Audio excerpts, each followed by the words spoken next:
선생님, 저는 이제 뭘 어떻게 해야 할지 모르겠습니다.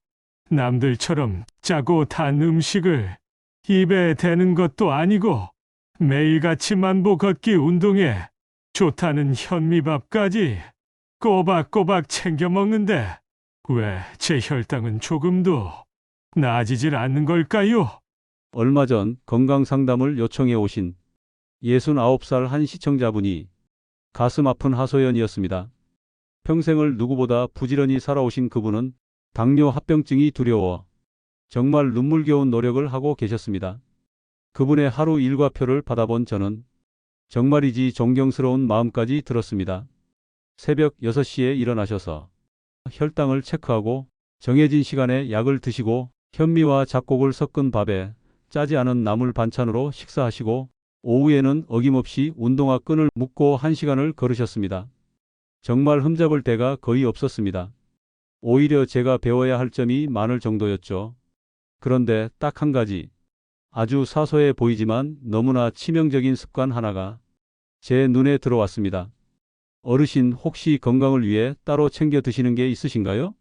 아, 네. 당연하죠. 혈당에 좋다고 해서 아침마다 일어나자마자 천연 발효 식초를 몸에 빨리 흡수되라고 물 없이 진하게 한 모금씩 마시고 있습니다. 바로 그것이었습니다. 어르신의 모든 노력을 물거품으로 만들고 오히려 위장을 망가뜨리며 혈당 조절을 더욱 어렵게 만들던 진짜 주범 말입니다. 똑같은 식초 한 스푼이 어떤 분에게는 평생의 약을 줄여주는 기적의 보약이 되고 왜 이분처럼 성실하고 부지런한 분에게는 끔찍한 고통을 주는 독이 되었을까요? 안녕하십니까? 어쩌면 당신도 모르게 하고 있던 치명적인 습관을 바로잡아 잃어버린 건강을 되찾아 드릴 채널 노후 건강백서입니다. 오늘 이야기 시작하겠습니다. 첫 번째 이야기 혈당입니다. 정말 지긋지긋하시죠? 음식 하나 마음 편히 먹지 못하게 만들고 매일 아침 손가락을 찔러 피를 내게 만드는 평생의 족쇄처럼 느껴지실 겁니다. 앞서 말씀드린 69의 어르신처럼 많은 분들이 이 혈당을 잡기 위해 정말 필사적인 노력을 하십니다. 그러다 보니 어디에 좋다더라 하는 말을 들으면 마음이 급해지기 마련입니다. 식초가 혈당 스파이크를 막아준다는 말에 아, 그럼 매일 아침 진하게 마시면 효과가 더 좋겠구나 라고 생각하신 것도 무리가 아닙니다. 하지만 이것이 바로 식초를 독으로 만드는 가장 흔하고 위험한 첫 번째 착각입니다. 우리 60대 이후의 위는 20대 청년의 위와는 다릅니다. 위산 분비 능력도 줄어들고 위 점막을 보호하는 뮤신 성분도 얇아져 있습니다. 마치 오랫동안 사용해서 얇고 약해진 고무풍선과 같은 상태입니다. 그런 약해진 위에 강력한 산성을 띤 식초가 그것도 아무런 완충제 없이 원액처럼 들어온다고 상상해 보십시오. 위벽은 속수무책으로 공격당할 수밖에 없습니다. 속이 쓰리고 아픈 것은 당연한 수순이고 이것이 반복되면 위험을 넘어 이궤양으로까지 발전할 수 있는 끔찍한 상황이 벌어집니다. 몸의 다른 부분을 좋게 하려다가 음식을 소화하고 영양분을 흡수하는 가장 기본적인 기관인 위장을 망가뜨리는 것, 이것이야말로 진짜 독이 아니고 무엇이겠습니까? 그렇다면 위장에 부담은 전혀 주지 않으면서 식초의 혈당 조절 효과만 쏙 빼먹는 지혜로운 보약 활용법은 무엇일까요? 그 해답은 바로 우리의 밥상에 있습니다. 이것만큼은 오늘 꼭 메모해 주십시오. 밥 한 공기당 천연 발효 식초 1티스푼. 이 황금 비율만 기억하시면 됩니다. 전기밥솥에 쌀을 안 치고 물을 부으신 뒤 예를 들어 쌀을 4공기 안 치신다면 식초 4티스푼을 넣으시고 저어주기만 하면 끝입니다. 이렇게 하면 밥이 지어지는 뜨거운 과정에서 식초의 강한 신맛과 자극적인 향은 부드럽게 중화됩니다. 하지만 놀랍게도 혈당 상승을 억제하는 식초의 핵심 성분 아세트산의 효능은 밥알 속에 고스란히 남게 됩니다. 제가 수많은 연구 자료를 찾아보며 가장 무릎을 쳤던 부분인데요. 이 아세트산은 우리 몸속에서 두 가지 중요한 역할을 합니다. 첫째, 우리가 먹은 탄수화물이 포도당으로 분해되는 속도 자체를 늦춰줍니다. 둘째, 우리 몸의 인슐린이 더 똑똑하고 예민하게 일하도록 즉 인슐린 감수성을 개선해 줍니다. 같은 양의 밥을 먹어도 몸에 흡수되는 속도는 느려지고 혈당을 조절하는 인슐린의 효율은 높아지니 혈당 스파이크가 일어날 틈이 없는 것입니다. 이것이야말로 위장을 완벽하게 보호하면서 식초의 효과는 극대화하는 최고의 보약 활용법입니다. 실제로 당뇨 초기 진단을 받으셨던 74살 이정숙 어르신께서는 이 식초 밥을 꾸준히 실천하신 지 석 달 만에 식후 혈당 최고 수치가 50 이상 떨어지는 놀라운 경험을 하셨습니다. 어르신께서 얼마 전 제게 이런 말씀을 전해 주셨습니다. 선생님, 제가 5년 만에 떡을 먹었습니다. 혈당 때문에 무서워서 쳐다도 못 보던 떡을 정말 딱 3개만 먹어봤는데 혈당이 크게 오르지 않았어요. 그게 뭐라고 그렇게 눈물이 났습니다. 여러분, 이 어르신께 떡 3개는 단순한 음식이 아니었을 겁니다. 바로 수십 년간의 노력을 보상받고 스스로의 힘으로 건강을 되찾았다는 값진 행복의 증거였을 겁니다. 여기서 한 가지 더 꿀팁을 드리겠습니다. 식초밥을 드실 때 반찬으로 콩나물 무침이나 두부조림을 함께 드셔보십시오.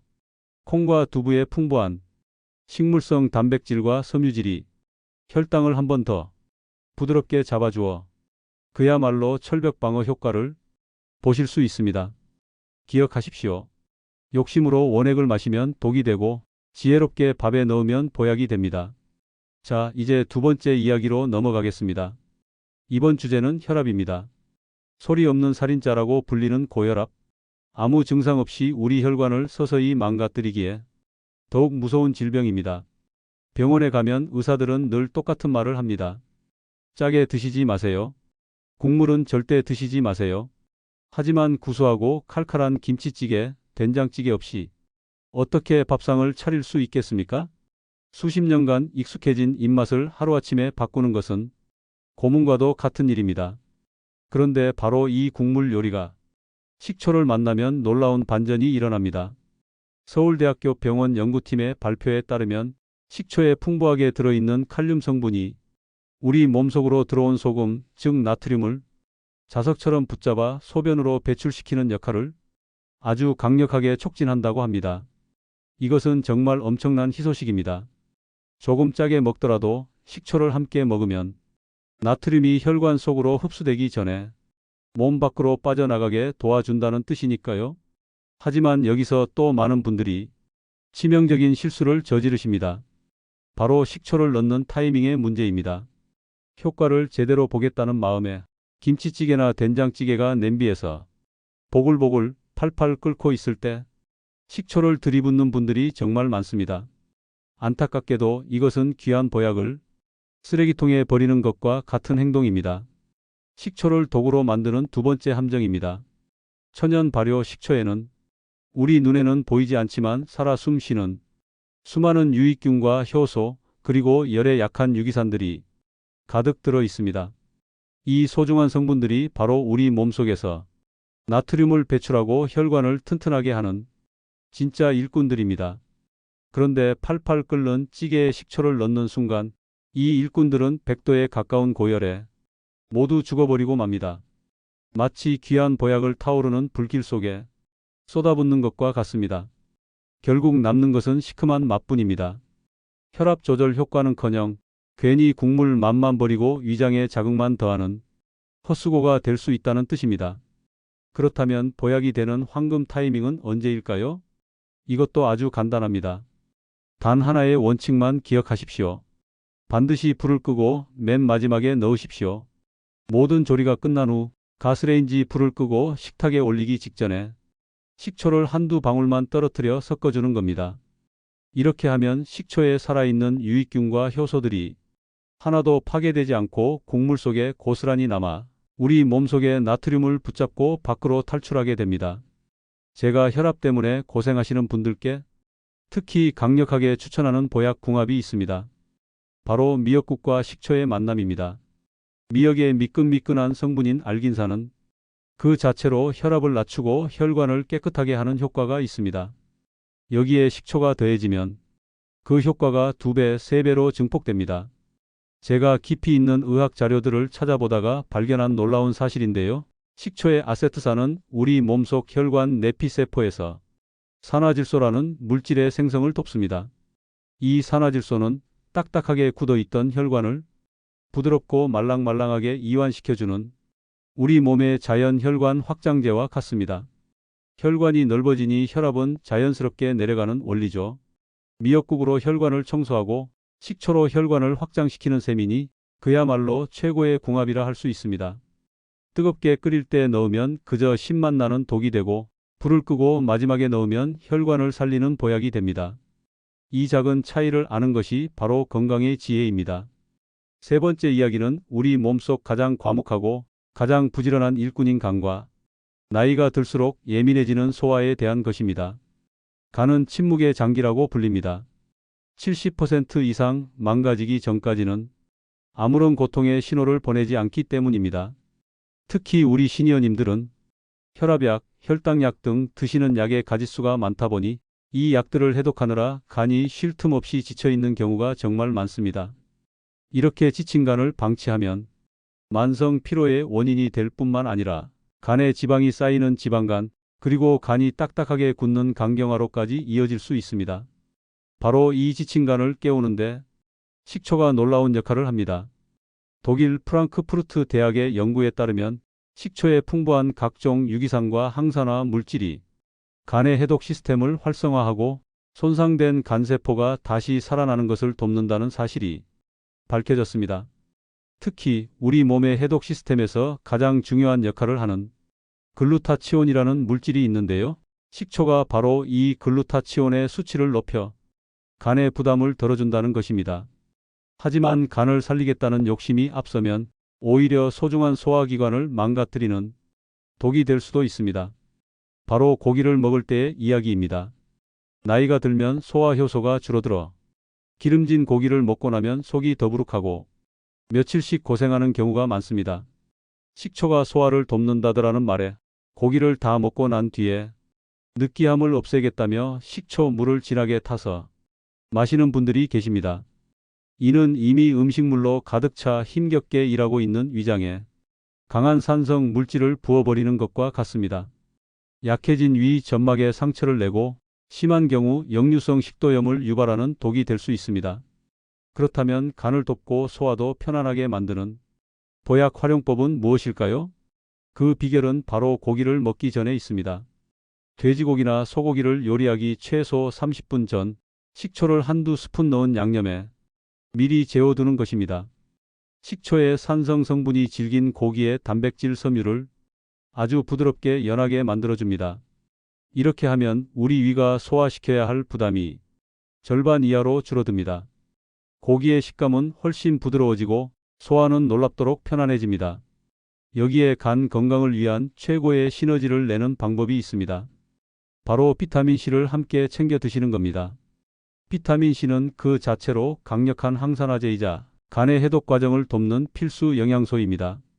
고기를 드시는 날에는 식초에 재운 고기와 함께 비타민C가 풍부한 파프리카나 브로콜리를 곁들여 보십시오.